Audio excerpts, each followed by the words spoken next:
I think most people who live in Satellite Beach know we have a long history of environmentalism, and our council members and staff members have historically been leaders in environmental issues in Brevard County for a long time. So it was no surprise to me when the council wanted me to look at serving for the Citizen Oversight Committee. I probably would have pushed back a little bit if I knew how much work it was going to be. The amount of this is my book. This is one agenda. And I brought this because, when we approve the projects, we have to go through every single one of them. And at this year, we actually had a challenge of having too many projects and having to scale back some of the requests. So that's a challenge. And I think, I would like to just kind of go through some of the projects we're doing as a city, and then what some of the municipalities are doing, and kind of give you an idea of some of the challenges that we discuss on the dais when we're talking about, at the Citizen Oversight Committee meetings. And just to give you a background too, I'm really tired. I was with Dr. DeFries in Tallahassee, and we got in last night at 11, and then I was in Daytona Beach today for a meeting. So we were up there basically advocating for the water bill of Senator Mayfield's, and the sewer bill of Representative Fine's. So we do have a great legislative delegation right now working for us for the Lagoon, and I just wanted to put that out there. They've been fantastic to work with, and we're really lucky this year. I think we're going to get a lot done. Here are the primary projects most cities are working on right now in lagoon restoration, and our city has done something of all of this in the past. Probably about we've been doing stormwater for I can't tell you how many years. We actually were the first city in Brevard County to put in baffle boxes. I learned that from the mayor. But we have a lot of stormwater projects going on right now. With septic to sewer, we have no private septic tanks left in the city of Satellite Beach. We took the last ones out, I think it was in 2015. Those were on Shell Street, so we removed those with that project that we did there. And we have 2 left on public baseball fields that are slated to come out in, I believe, next year. And those are real small projects. And that's one thing I wanted to make sure people understood. There's a lot of projects that cities and the county are doing that are completely outside of the tax. So we have projects that we have funded separately with different grant sources, different funding sources, our own funding sources that are not paid for by the lagoon tax. So when you look at the lagoon projects on the Save Our Lagoon website, that's literally just a portion of what's going on countywide between all the cities in the county in all of the projects that we're completing. We also are doing, we're going to talk about muck dredging. With the county doing the Grand Canal project, the city of Satellite Beach is slated to take over that when it gets to our city. And then after that, Indian Harbor Beach is going to be taking over that portion that's in their city. So that project's going to go consecutively all down the Grand Canal. Shoreline restoration, I'm going to give you an example of that. And then public education is a big issue. I think it's unfortunate how underfunded it is. And we could say that about everything. When we talk about even, we're talking about crosswalks right now. We talk about, public education.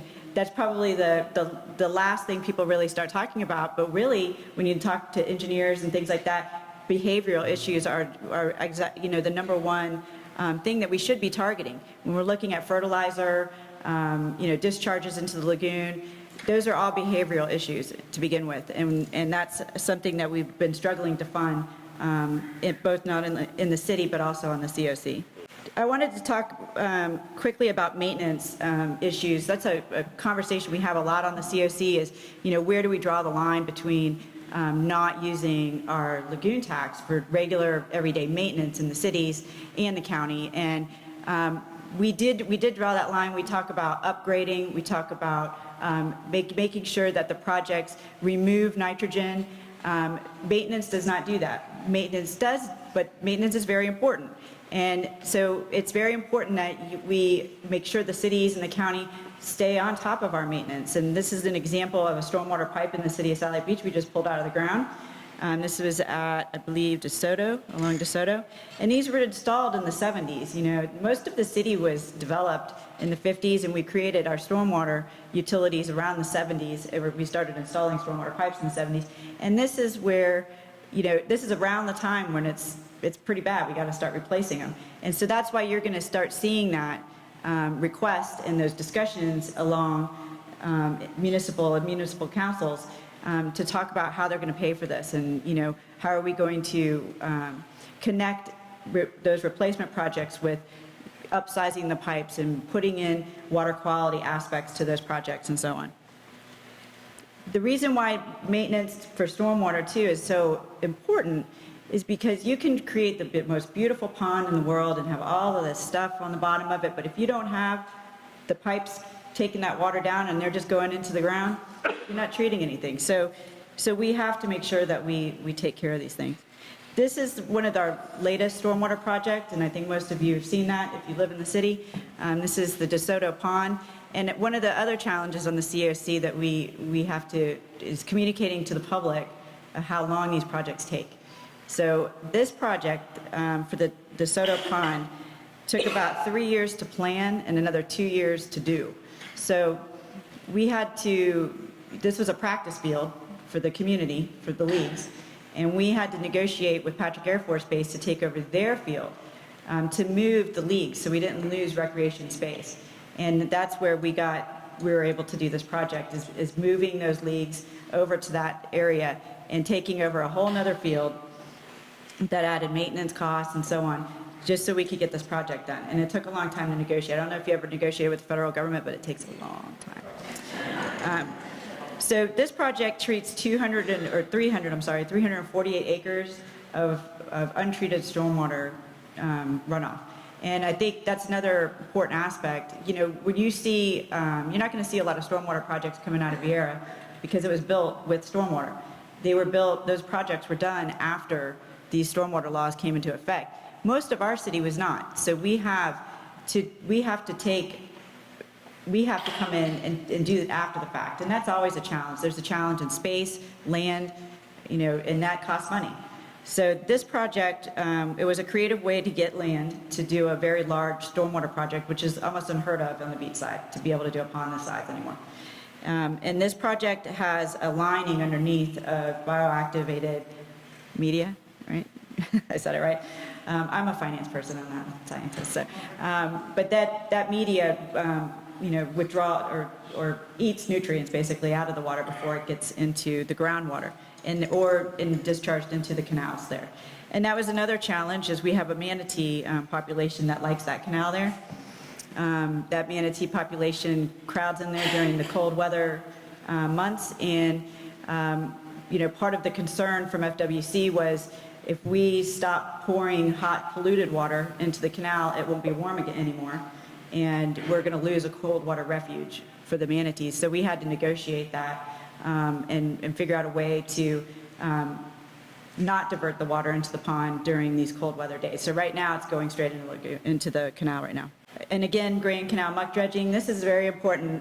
Virginia was talking about the anecdotal you know, comments from residents, and I can't tell you how many people come up to me that live and fish around the O'Galley area that was just recently dredged, and how much they've seen come back. So when you have pollution lining the bottom of that lagoon, nothing grows there. So when we want things to grow there, we got to get it out. And so while we did move money from muck dredging up to septic to sewer because of the outcry, we need to do all of these projects. We still kept a lot in muck dredging because of that reason. We have to have these projects really so we have space for seagrass to grow and animals to come back. Some of the other things that we're doing is we partner a lot with our local funding agencies, and the NEP is one of them. We have several grants from the NEP. This one is a Sampson's Island submerged lands restoration project, and this one is basically reducing stormwater impacts on the lagoon by installing a vegetative barrier. And it's basically offering a $500 grant to residents who are living in those areas. And that's basically, so I call it in my head a plant grant, but basically it's so residents who live on the canals move their vegetation off the edge of the seawall. And I don't know if any of y'all saw that video when the fish kill came out with the dead fish and then the person fertilizing their lawn right in front of the dead fish floating in the canal. But that's what we're trying to prevent, is the fertilizer getting into the canals. And canal front owners, that's a real opportunity to try to get some of that, you know, St. Augustine grass away from those seawalls and put in something that doesn't require fertilizer. We also have the Habitat Restoration Grant with NEP, and this is a $135,000 project. We have several partners with this project, and this is going to be basically a mosaic oyster, clam, and seagrass nursery for the IRL. So this project is still in planning stages, and this is a very exciting project. We're very excited to get started on this. One of the stormwater projects that we're very excited about is Jackson Avenue, because this project, we have acquired that property that's right there at the end of Jackson and South Patrick Drive. You know where that office building is that with the shutters, and there's a vacant L-shaped parcel around that? We own that now. That cost us $565,000 to acquire. I know you should be gasping at that, by the way, because I did. I almost choked when I got that. But that was that's the land cost right now for commercial land, and you know it's very expensive for us to acquire these properties and do pond projects. But we do have one coming up there, and then we're also negotiating with the school board right now to move their fence line back at Satellite High School and Delora and Holland to gain some of the property that they don't use for stormwater. And so you can see where those two ponds are going to go, and then we're going to be doing treatment trains, what we call like swales and islands that have that are depressed and have plants that eat nutrients in them, capture stormwater. All of those are going to go along the side, and then we're looking at a streetscape project which would widen sidewalks, make it more pedestrian friendly, put in some trees so we don't die walking down the road in the heat, those types of things. So that project is currently being planned right now. We haven't done any design yet. We're still acquiring right away from the school board, and that's going to probably go to their school board in February. We also have the Glenwood Trunk Line project, and I don't know, this area is where basically like the backyards of Teakwood,